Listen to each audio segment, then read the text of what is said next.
우리가 2024년을 시작하면서 신앙의 기본기에 대한 말씀을 함께 나누고 있습니다. 해마다 반복되는 말씀이긴 하지만 기본기란 게 원래 그런 거잖아요. 단순하고 반복적이죠. 그런데 이러한 탄탄한 기본기를 갖추게 되면은 여기에서부터 새로운 창조들도 시작이 되는 겁니다. 시대를 살펴보며 새로운 변화를 추구할지라도 교회가 흔들림이 없으려면 기본기가 단단하게 세워져 있어야 되는 거죠.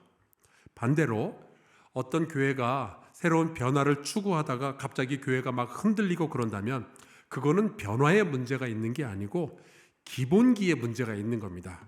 기본기가 튼튼하지 못하니까 변화를 받아들이질 못하는 거예요. 2000년 전에 교회는 어땠을까요? 요즘 우리 사회가 변화가 너무 빠르다, 변화가 너무 많다 이야기를 하지만 여러분 2000년 전에도 크게 다르지 않았습니다. 그 시대에도요 엄청난 변화들이 있었어요. 생각해 보세요. 예수께서 십자가에 달려 죽으시고 그걸 보고 제자들이 다 도망을 갔고요. 또 3일 만에 예수께서 부활하시죠. 그리고 40일 동안 제자들과 함께 지내시다가 승천하시고 그리고 오순절날 성령께서 임하시는 이 모든 일들이요 전부 50일 안에 다 일어났던 일입니다. 굉장히 크고 급격한 변화들이 있었어요. 사도행전을 보면은 오순절날 성령께서 임하신 뒤에 베드로가 길거리에 나가서 설교를 하면은 하루에 3,000명씩 회개하고 세례를 받는 일들이 있었습니다. 여러분 이게 얼마나 큰 변화인지 아세요? 우리는 성경 읽으면서 멋지다, 좋겠다, 부흥했구나 그러죠. 여러분 3,000명의 새 가족이 하루 만에 생기면요 새 가족반이 어떻게 감당하겠어요? 물론 너무 반갑고 기쁜 일이지만 우리 새가족반 집사님 권사님들은 아마 코피 날 거예요. 분명히 2000년 전에도요 교회 안에는 급격한 변화들이 있었습니다. 교회의 구성원에도 큰 변화가 있었죠. 제가 웨인 믹스라는 학자의 책을 읽다가 재밌는 것을 발견했습니다. 이 책은 어떻게 초기 기독교의 복음이 도시를 중심으로 선포가 되었는가를 설명하는 책이거든요. 그런데 우리가 예수님의 설교를 이렇게 보면은 사실 농사 짓는 분들이 이해하기 좋은 쪽으로 비유들이 만들어져 있습니다. 예를 들어서 무화과 나무에 대한 이야기라든지 아니면 씨 뿌리는 자의 비유라든지 하늘의 미랄이 썩어지면 어떻게 된다든지 겨자씨의 비유, 포도밭의 비유 다 농사 짓는 이야기들이잖아요.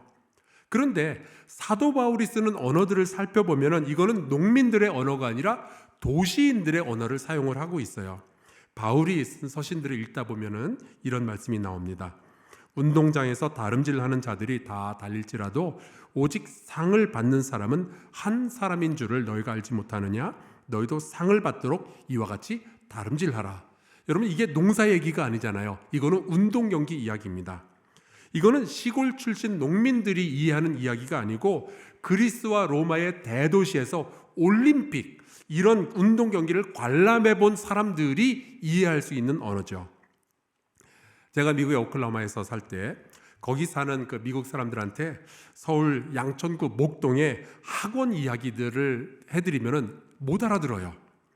목동 사는 아이들은 아침 8시에 일어나서 학교를 갔다가 학원을 들르고 독서실 들러서 밤 10시에나 돼야 집에 온다. 그러면은 그 아이들 부모들을 아동학대로 고발해야 되지 않느냐 그렇게 이야기를 해요. 그래서 제가 그게 아니라 한국 부모들이 대부분 그렇게 산다. 그랬더니 한국 부모들 대부분을 다 고발해야 된다는 거예요. 여러분 사람이 다르니까 언어를 다르게 쓸 수밖에 없겠더라고요. 그래서 바울의 편지를 읽다 보면 언어 자체가 시골 사람이 아니라 도시 사람을 염두에 둔 언어를 사용하고 있는 거죠. 게다가 처음에는 교회가 유대인 남성들 중심이었습니다. 그런데 시간이 지날수록 여러 나라의 사람들, 여러 인종들이 함께 하게 되죠. 골로새서에 보면 이런 말씀이 나와요.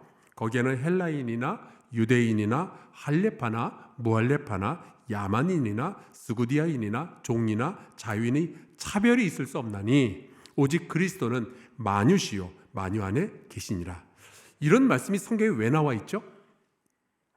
교회가 더 이상은 유대인 남성들만의 교회가 아니라 이제는 다양한 신분과 다양한 계층의 사람들이 함께 모이고 있는 거거든요. 언어도 헬라어만 쓰여지는 게 아니라 히브리어만 쓰여지거나 아람어만 쓰여지는 게 아니라 이제는 라틴어까지 여러 가지 언어들이 함께 쓰이고 있는 거예요. 거기에 유럽 사람들 들어오죠. 중동 사람들 들어오죠. 아프리카 사람들까지 함께 모여서 예배를 드리기 시작한 거죠. 그래서 성경 말씀에도 이런 이야기들이 등장을 하고 있는 거죠. 요즘 우리가 우리 시대 너무 변화가 빠르다 이야기를 하는데, 여러분 2000년 전 사도 바울이 선교하러 다니던 그 로마 사회도요 크게 다르지 않았어요. 엄청난 변화들이 계속해서 일어나고 있었죠. 그럼에도 불구하고 성경을 보면은 교회는 끊임없이 흔들림 없이 지속적으로 계속해서 부흥하고 성장을 했습니다. 엄청난 변화를 겪었지만 교회는 더 큰 변화를 세상 가운데 일으키는 중심축이 되고 있었어요. 어떻게 그럴 수 있었을까? 기본기가 튼튼했기 때문입니다. 초대교회의 성도들은요, 어디에 가나 모이면 함께 예배를 드렸고요, 어디에 가나 가면 성도들끼리 아주 깊은 교제들을 나눴고요, 어디에 가나 하나님의 말씀을 읽고 묵상하고 공부하는 일을 게을리하지 않았거든요. 어디에나 모이면 함께 기도를 했었거든요. 그러니까 기본기가 이렇게 튼튼하니까 시대의 변화에 적응을 못해서 사라지는 교회가 아니라 오히려 이 세상 가운데 변화를 일으키는 교회가 될 수 있었던 거예요. 우리 성도 여러분도 기본기가 탄탄해서 세상을 변화시키는 성도가 되시기를 주의 이름으로 축원합니다. 우리 성도 여러분 가운데 오늘 예배드리는 분들 가운데 한사랑교회를 30년 이상 다니신 분들 한번 손들어 보시겠어요? 와, 예, 손 내리시고 40년 이상 다니신 분들 손들어 보세요. 꽤 계시는군요. 여러분 축복합니다. 근데 제가 질문 드릴게요. 그때와 지금 비교해서 엄청나게 변화하지 않았습니까? 많이 변했죠. 아마 한사랑교회 한 5년 정도만 다니신 분들도 그런 얘기 하실 거예요. 5년 사이에도 너무 많이 변했다고. 여러분, 우리 한사랑교회는 끊임없이 변화하고 있어요. 그런데 그 엄청난 변화들이 있는데도 불구하고 왜 한사랑교회는 흔들리지 않는가, 무너지지 않는가? 기본이 튼튼하거든요. 성도 여러분이 정말 기본이 튼튼한 성도들이 함께 모여 계시니까 변화를 받아내는 거예요.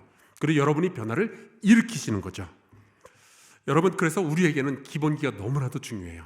오늘은 그 기본기들 가운데서 섬김의 기본기에 대한 말씀을 함께 나누려고 합니다. 제가 분명하게 말씀드릴게요. 여러분, 기독교인은요, 섬기라고 부름받았고 섬기라고 보냄받은 사람들입니다. 여러분은 섬겨야 기독교인들인 거예요.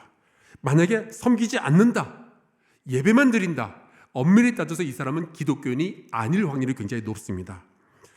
섬김이 없는 사람은 그저 예배에 와서 은혜와 감동만 누리는 그런 사람들은 종교적 소비자일 뿐인 거죠.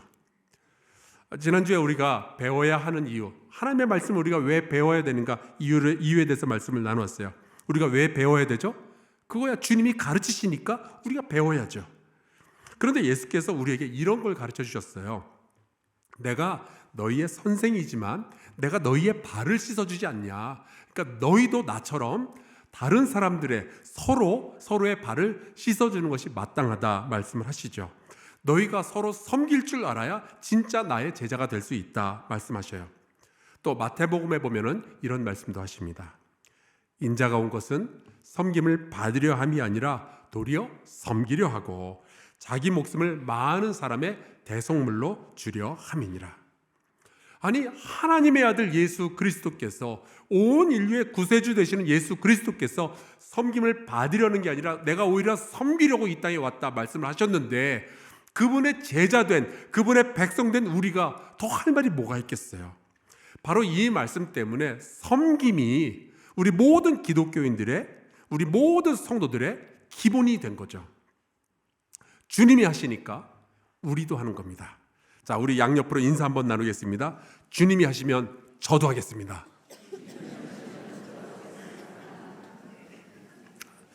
아멘. 우리가 섬기는 사람이 되어야 합니다. 사도 바울은 이걸 너무나도 잘 알고 있었어요. 그래서 이렇게 이야기를 하죠. 오늘 함께 읽은 갈라디아서 5장입니다. 형제들아, 너희가 자유를 위하여 부르심을 입었으나 그러나 그 자유로 육체의 기회를 삼지 말고 이기적으로 살지 말고 오직 사랑으로 서로 종 노릇하라, 섬기라 이야기를 하는 거예요. 예수님은요, 우리에게 자유를 주고 싶으셨어요. 그래서 예수님은 사역을 시작하실 때부터 자유에 대한 말씀을 선포하시죠. 나를 보내사 포로된 자에게 뭘 줘요? 자유를, 눈먼 자에게 다시 보게 함을 전파하며 눌린 자를 어떻게 해요? 자유롭게 하고, 포로되고 눈멀고 눌려있고, 여러분 다들 억압이나 혹은 장애 때문에 자유를 잃어버린 사람들이잖아요. 근데 예수님이 그들에게 자유를 주시려고 하시는 거예요. 그리고 주님은 이런 말씀도 하셨습니다. 그러므로 아들이, 예수 그리스도께서 너희를 자유롭게 하면 너희가 참으로 자유로우리라. 아멘. 그래요. 주님은 우리에게 자유를 주고 싶어 하셨어요. 근데 가만히 이런 말씀을 읽다 보면은 이런 궁금증이 생기죠. 뭐로부터? 어디서부터 자유로워야 되는 거야, 내가 묶인 게 없는 것 같은데. 여러분, 우리가 그렇게 느낄 수 있지만 여러분, 그렇지 않습니다. 우리는요, 묶여있는 사람들, 눌려있는 사람들이었어요. 어디에서부터 눌려있느냐? 죄로부터 눌려있었던 사람들입니다. 우리는 죄의 종로로 타던 사람들이었어요. 죄에 묶이고 사망에 눌렸던 사람들이죠. 그런데 예수 그리스도 그분께서 오셔서 그분의 십자가 달려 죽으심으로 우리를 죄와 멸망으로부터 자유롭게 풀어내어 주신 거예요. 이거를 여러분들이 다 경험을 하셨기 때문에 이 자리에 와서 함께 예배를 드리는 거거든요. 그런데 우리가 경험은 다 해놓고서도 이걸 잘 피부로 느끼거나 우리의 오감으로 느끼지는 못합니다. 그래서 제가 이걸 어떻게 설명할까 생각을 했는데, 공대 출신인 제가 볼 때 십자가의 능력은요, 지구의 자기장과 같습니다. 지구도 N극이 있고 S극이 있는 거 알고 계시죠? 그래서 나침반이 보면 이렇게 북쪽으로 자꾸 가르치고 그러는 거예요. 그런데 그게 그냥 방향만 알려주는 게 아니고, 제가 듣고 보니까 지구의 자기장이 없으면 태양에서 몰려오는 방사선 때문에 지구상에 있는 생명체가 다 멸망하게 된다 그러더라고요. 근데 자기장이 그거를 다 막아주고 있었던 거예요. 수십억 년 동안. 일종의 방어막이죠. 정말이지 생각하면 생각할수록 하나님이 이 땅을 정말 기가 막히게 만들어 놓으셨어요. 그런데 질문, 혹시 여러분 가운데 나는 자기장이 느껴진다라는 분 계세요? 어쩐지 몸이 자꾸 오른쪽으로 가더라. 그거는 여러분이 자기장을 느끼시는 게 아니라 병원 가보셔야 돼요. 혹은 술을 드셨거나 그런 거죠. 자기장은 우리가 다 경험도 하고 그 자기장 때문에 우리가 살아있기도 하지만 우리의 감각으로는 느낄 수가 없는 거예요. 예수 그리스도의 십자가 능력이 그렇습니다. 예수 그리스도의 십자가 때문에 우리가 살아있는 거예요. 근데 이게 감각적으로는 느껴지지 않는 거죠. 그래서 느껴지지 않으니까 어떻게 해요? 믿는 겁니다. 느끼면 구원을 얻는 게 아니라 믿어야 구원을 얻는 거야. 사랑하는 성도 여러분, 예수 그리스도의 십자가 능력을 믿으시기를 주의 이름으로 축원합니다. 감각을 믿지 말고 말씀을 믿으시기를 주의 이름으로 축원합니다. 근데 그렇다면은 이 십자가의 능력 아래서 구원받은 사람들은 도대체 어떻게 알 수 있느냐? 저 사람이 구원받았는지 어떻게 알 수 있느냐? 이 사람이 얻은 그 구원, 이 사람이 죄로부터 얻은 그 자유를 가지고 어디다 쓰는지를 보면 알 수 있는 거예요. 오늘 말씀대로라면 그 자유로 내 육체의 기회를 삼는다면, 나의 이익, 나의 편안함을 위해서만 사용한다면 이거 뭐가 잘못된 거예요. 내가 그 자유와 그 구원을 얻었는데 천국 가는 일에만 올인하고 나머지 주께서 원하시는 일들은 하나도 하지 않는다. 굉장히 뭔가 어긋나 있는 거죠. 주님은 스스로가 참 자유로운 분이셨지만 그 자유로움을 가지고 멋대로 사신 것이 아니라 섬기는 모습을 선택하셨습니다. 그 주님은 어디까지 섬겼는지 아십니까? 죽기까지 섬기셨어요. 십자가에 달려서 죽기까지 섬기셨기 때문에 이제 우리가 자유와 구원을 얻게 된 거죠. 자, 그러면은 당연히 우리도 질문을 해야죠. 그러면 그 자유와 그 구원을 얻은 우리는 이제 어떻게 하면 좋을까? 사도 바울은 아주 거칠 것 없이 명확하게 이야기를 합니다. 오직 사랑으로 서로 종노릇하라. 구원받았다면 종노릇하라. 구원받았다면 섬겨야 한다. 이 말씀이에요. 그런데 이 기독교인의 섬김에는 조건이 하나 붙어 있죠. 바로 사랑으로 그렇게 하라는 거예요. 그러고 보면 이 기독교라는 종교를 설명하는 가장 큰 단어가 바로 사랑이죠. 이웃사랑하는 것에서 말씀이 완성이 된다라고 오늘 본문 말씀에도 기록이 되어 있잖아요. 심지어 요한 사도는 이렇게까지 말합니다. 우리 잘 아는 말씀인데 한번 같이 읽겠습니다. 시작. 아멘. 하나님은 사랑이심이라. 자, 그러면은 이 사랑은 우리에게서 어떤 식으로 드러나게 되는 걸까요? 여러분, 믿음도 섬김을 통해서 드러나지만 사랑도 결국 섬김을 통해야만 그것이 드러날 수 있는 거예요. 이 사람 안에 하나님의 사랑이 거하고 있는가? 그건 어떻게 알 수 있어요? 이 사람이 누군가를 섬기고 있는지를 보면은 알 수가 있는 거죠. 오직 자기 자신만 섬기고 있다. 이 사람 안에는 하나님의 사랑이 충만치 않은 겁니다. 가끔 제가 이런 불평을 들어요. 목사님, 제가 교회에서 봉사를 이것저것 하도 많이 하다 보니까 지친다는 거예요. 아니, 저 집사님은 예배만 드리고 싹 사라지고 일주일 만에 한번 다시 오고 그러는데, 목사님, 저는요 주일날 식당 봉사하죠, 찬양대 하죠, 화요일날은 화소락하죠, 수요일날은 안내하죠, 금요일날 찬양하죠. 정말 너무 힘들다는 거예요. 그래서 정말 미치겠다는 거예요. 이해가 돼요. 그런데 저는 교회와 가정은요 같은 사랑의 원리에 의해서 움직이고 있다고 생각을 합니다. 여러분, 그 직장에서 일을 하시다가 집에 갈 때 뭐 하러 가세요? 나는 집에 일하러 간다 하시는 분 계신가요? 만약에 그렇다고 하시는 분들은 집에 지금 불만이 있으신 거예요. 그거는 보통은 집에 일하러 가는 것이 아니라 쉬러 가죠. 그리고 그곳에서 사랑하는 사람들과 함께 있으려고 집에 가는 겁니다. 그런데 만약에 집에서 아내가 아프면은 남편들이 설거지할 수 있는 거잖아요. 그죠? 남자분들 그렇죠? 장로님 그렇죠? 아멘. 설거지할 수 없나요? 설거지할 수 있죠. 예, 그럴 수 있죠. 그래서 아내가 아파서 내가 대신 설거지한다. 이게 일하는 겁니까? 사랑하는 거 아니에요?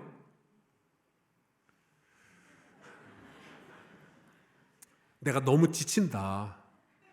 여러분, 이거는 어쩌면 일이 너무 많은 게 아니라 사랑이 너무 적은 거예요. 사랑과 섬김은 뗄래야 뗄 수 없는 관계인 거죠. 그래서 사랑장이라고 불리는 고린도전서 13장을 보면 이런 유명한 말씀이 나와 있습니다. 사랑은 오래 참고, 사랑은 온유하며 시기하지 아니하며, 사랑은 자랑하지 아니하며 교만하지 아니하며 무례 행하지 아니하며, 그리고 잘 들어보세요, 자기의 유익을 구하지 아니하며. 이게 무슨 소리예요? 섬기는 거예요. 사랑은 섬김으로 드러나게 되어 있습니다.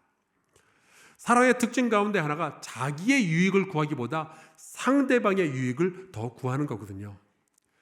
제가 결혼할 때 제 친구들이 그 얘기 얼마나 많이 했는지 몰라요.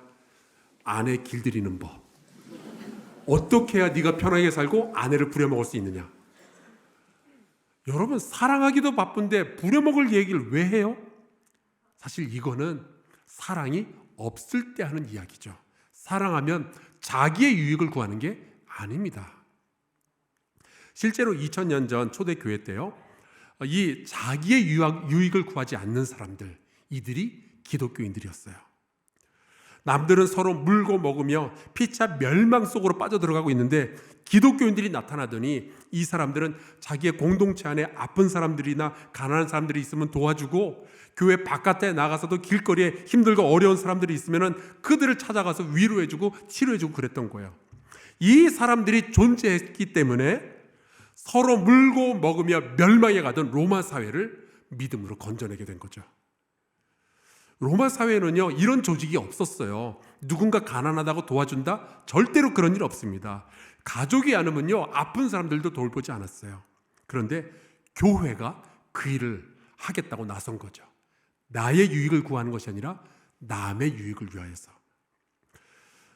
올해 우리 교회 사역자들과 함께 시무식을 하면서 1800년 전에 쓰여진 문서인데 디오게네투스에게 보낸 편지라는 자료에 대해서 함께 나누었습니다. 여기에 보면 이런 글이 나와 있어요. 그들은 기독교인들입니다. 자신들의 나라에 살지만 주민인 동시에 나그네로서 살아간다. 그러니까 로마의 시민이지만 또한 이 사람들은 하나님 나라의 백성이니까 로마 제국의 입장에서 봤을 때는 나그네인 거예요. 또 시민으로서 모든 일에 참여하지만 외국인으로서 모든 것을 참으며 살아간다. 로마의 시민이지만, 그래서 그렇게 살아가지만 자기는 하나님 나라의 백성이니까 이 제국 안에서 벌어지는 여러 가지 불의한 일들을 참아내면서 살아가는 거예요. 다른 사람들처럼 결혼하고 아이를 낳지만 자녀를 버리지는 않는다. 이 얘기가 왜 나왔을까요? 그 사회는요, 여참은 자식들을 버렸던 거예요. 모든 사람을 사랑하지만 모든 사람에게 박해를 받는다. 그게 크리스천들이죠. 근데 마지막 문장 한번 보세요. 그들은 가난하지만 많은 사람을 부유하게 한다. 자기의 유익을 구하지 아니하는 사랑을 가진 사람들이 살았던 삶의 방식이었어요. 로마인들은 자식을 낳았는데 자식이 장애를 가지고 태어나거나 너무 작게 태어나거나 혹은 허약하면은요, 그냥 가차없이 버렸습니다. 근데 기독교인들은 절대로 그런 법이 없었어요. 오히려 누가 자식을 버리면은 그걸 데려다가 키우기까지 하죠. 왜냐하면 섬기는 게 기본이었거든요. 예수 그리스도께서 죽기까지 섬겼으니 우리도 섬기는 게 마땅하다라고 생각했던 게 초기의 기독교인들이었거든요. 이런 자료도 우리 사역자들과 함께 나누었습니다. 1700년 전에 쓰여진 문서인데요, 미누시우스 펠릭스라는 사람이 쓴 옥타비우스라는 글이에요. 여기에 이런 말이 나옵니다. 우리의 숫자가 매일처럼 증가하는 것은 실수가 아니라 선한 증거입니다. 우리가 선하다는 증거입니다. 삶의 아름다움이 교인들을 인내하게 하고 낯선 이들을 참여하게 합니다. 그리고 잘 들어보세요. 우리는 위대한 것을 설교하는 것이 아니라 위대한 삶을 살아가고 있습니다. 이게 얼마나 멋진 이야기냔 말이에요. 저는 이 기록 보면서 충격을 받았어요. 베드로가 죽고 사도 바울이 죽은 후에도 교회가 계속 부흥했었는데 그건 어떤 뛰어난 리더나 뛰어난 설교자가 있었기 때문이 아니었습니다. 구원받은 성도들이 위대한 삶을 살았기 때문에 그 일이 벌어졌던 거예요. 그리고 그것이 하나님의 백성이 세상에 복이 되는 방법이었고 가장 강력한 복음 전도의 방법이 되었던 거죠. 제가 그 쉐인 클레어본이라는 그 기독교 운동가를 알고 있는데요. 이분이 믿음은 행동이 증명한다라는 책을 썼어요. 근데 거기에 읽다 보니까 이 사람이 자기에게 어떤 사람이 보낸 편지를 소개를 했습니다. 근데 그 사람이 자기한테 이런 질문을 하더래요. 제 주변에는 믿지 않는 행동가들 그리고 행동하지 않는 신자들밖에 없습니다. 무섭죠? 믿지 않는 행동가들과 행동하지 않는 신자들밖에 없습니다. 그리고 이 사람이 물어보는 거예요. 도대체 참된 크리스천은 어디에 있습니까? 우리 양옆으로 인사 한번 나눠볼까요? 참된 크리스천은 어디에 있습니까?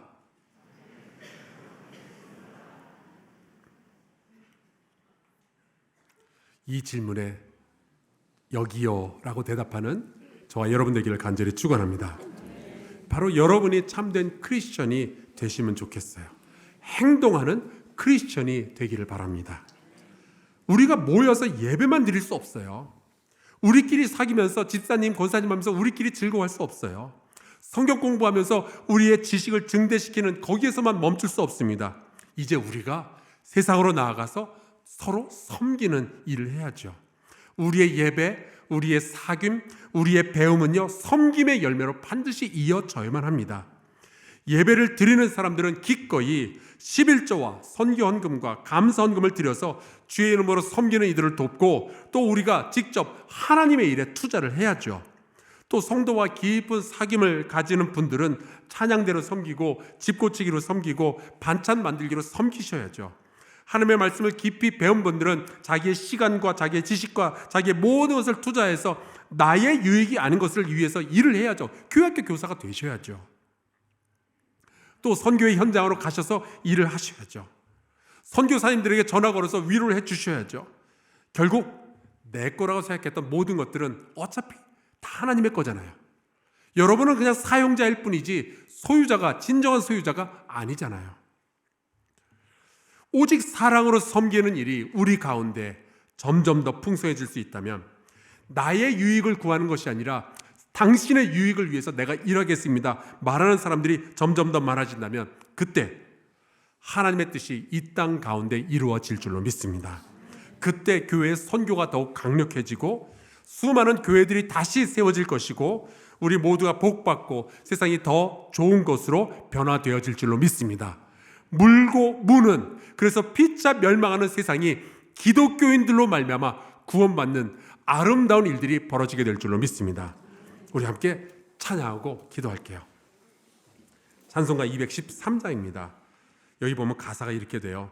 나의 생명들이니 손과 발을 들이니 나의 음성들이니 나의 보화들이니 나의 시간들이니 평생토록 주 위에 봉사하게 하소서. 마땅히 그래야죠. 여러분, 이거는 신앙 좋은 사람만 부르는 찬양이 아니라 이제 신앙을 시작한 사람들이 불러야 되는 노래예요. 나의 것을 드려 섬기겠나이다. 우리 함께 찬양하고 기도하겠습니다.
기도하겠습니다.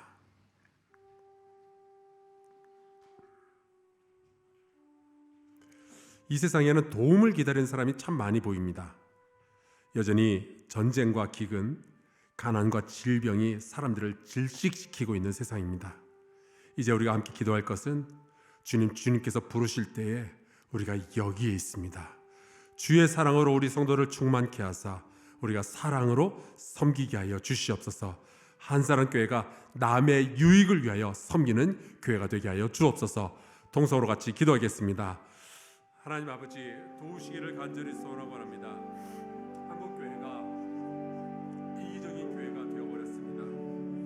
오직 자기 자신의 유익만을 위하여서 하나님 이웃들을 쉽게 내치는 그러한 교회들이 되었습니다.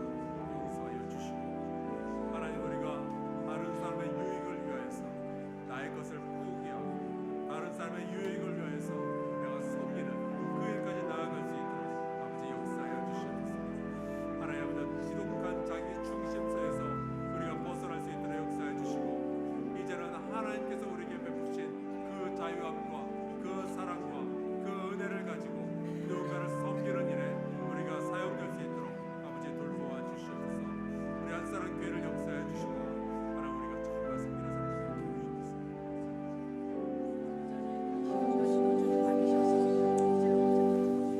하나님 고맙습니다. 죽기까지 섬기셨던 예수 그리스도로 말미암아 우리가 구원받게 해주시니 감사합니다. 이제 우리가 죄와 멸망으로부터 자유하게 되었는데 나의 유익만을 구하며 살아가는 것이 아니라 주님의 섬김에 동참하는 우리 성도들 되게 하여 주시옵소서. 우리 모두에게 힘과 용기를 주셔서 우리가 사랑으로 섬기며 위대한 삶을 살아가게 하여 주시옵소서. 주님, 우리의 생명과 손과 발과 재물과 시간 사용하여 주셔서 하나님의 나라를 이루어 주시옵소서. 예수 그리스도의 이름으로 기도하옵나이다. 아멘.